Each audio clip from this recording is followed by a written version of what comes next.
you. Good morning, good afternoon, good evening. Jackie here again for our second lesson. It's good to see you. I mean, you see me, I don't see you, but I hope you're okay. Yes? So today we're going to do last page 16 and 17 from your book, Unit 2. Remember that? Here. That's what we're going to be doing today. We'll be looking into more things about work and jobs. Okay? Now, did you finish your reading? Last class we did the reading and I posted a page with the answer keys from your reading comprehension. Please have a look, see if you have any questions, if you don't agree or if you want to understand better why that's the answer and not the other. Post there and I will answer it for you, okay? I hope you did well, and it was a nice text, so I hope you understand and got to know. So we're studying, you remember? If you remember the reading, you remember we're talking about work, we talk about jobs, different jobs, and the word of work. Yes? Today we're gonna be talking about vocabulary. So on page 16 we have some vocabularies related to the work environment, okay, and we're going to be looking at that, and adjectives that are required depending on the work that you do, depending on your job. You do have different skills, yes, you know what I mean. For example, a teacher, what do a teacher need? What adjectives are for a teacher? Patient, above all, kind, understanding, organized, very organized, knowledgeable. It has to be very knowledgeable as well. They need to. So it's different from a graphic designer. A graphic designer has to be extremely creative, has to understand drawings and sometimes work with publicity, depend on what they are doing. So they need to be good, have skills to work with computers, and they need to enjoy working alone. A lot of time they do their own project. It's a different type of work. It requires different abilities, and different adjectives are used to define these people, okay? So if you go to page 16, you're gonna see some of these words, and because you're not together, I made this Pictionary. So we finished the lesson. With the lesson you have the PowerPoint on Google Classroom. You have a look at that and you have the Pictionary to study. You have some words there, for example, considerate and kind. They are somehow similar. They're not exactly the same, they're not synonyms. A kind person, but normally a kind person will be considerate towards the other's need. They will understand what the other person is going through and will be considerate. So one thing takes you to the other. That's why they're similar. Dependable and reliable, the same thing. If you are a reliable person, the others will be able to depend on you, so you are also dependable. They are similar as well. Outgoing and sociable, again, they're not synonyms. Outgoing is a person that speaks openly, is not shy at all, very talkative, but this type of person is normally a sociable person as well, is an adjective. So depending on the job that you want to do, you is required to be outgoing and sociable. Some jobs do not require that, but some jobs do, okay? Hardworking, most jobs will require that, not all of them.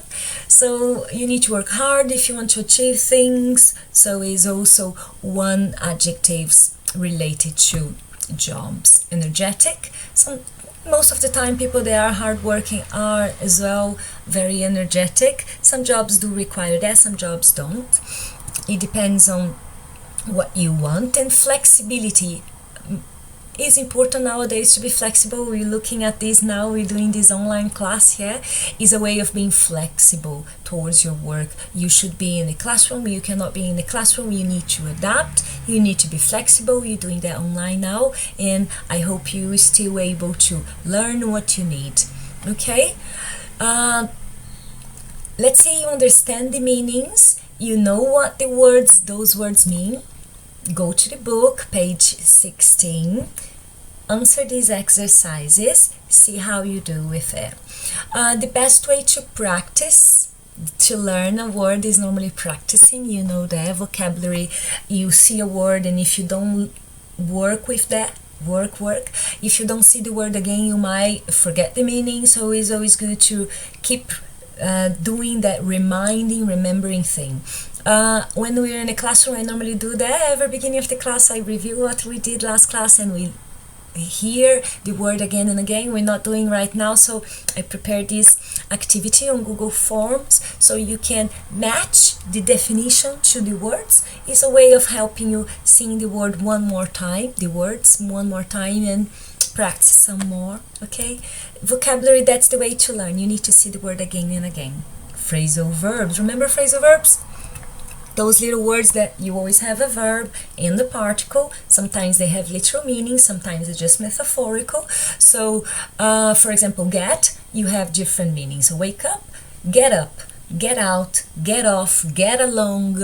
It changes the meaning of the verb get according to the particle, preposition, conjunction that comes after that. Okay, the 4 phrasal verbs you have for your unit, they're okay, they're easy phrasal verbs. Think over.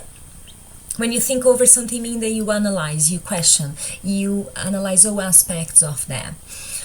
Take up, so you take up, you begin something new, you start doing something new. So you taking up on distance learning now, for example, we all are taking up that, okay, on that. Leave behind is when you go away and you don't take something with you or someone. For example, you left school, but you left your book behind, so you don't have it, you don't take that with you. Accounted for is a little bit more tricky, not so common for you perhaps, is when you clarify, so you explain the reason for something to be happening. For example, you very dedicated, you study a lot, so his effort accounted for his success on web designing. Okay, so accounted for, he explains the reason for something. Page 16 again, practicing. Match the exercises, and for that one, you have only 4 phrasal verbs. Yeah, I suggest after doing the exercise, you can try to make a sentence in your mind. You write it down on Google Classroom for me. If you want me to have a look, that would be great as well. But if you think about this word, that should be good enough. Think about the words, think about their meanings, make a sentence. That is a way of practicing them. Okay? Now, language workshop, page 17, we're going to work with prefix. A lot of vocabulary today. Prefix is basically vocabulary. What is that? Remember when you have a word and you add something before, previous, the word, you change the meaning of them. For example, something is possible, something is impossible. It changes the meaning completely, doesn't it? So you have 6 different prefixes that change the meaning of the word you're using into a negative. The prefix is not always the same, so if you say unfair, is something that's not fair, is not reasonable. I cannot say ill-fair, it doesn't work with fair, only un works. And there is not really a rule for that. The words come like this with their own prefixes. Is somehow you need to memorize and learn through context. Again, the best way to learn new words is what practicing. Not easy.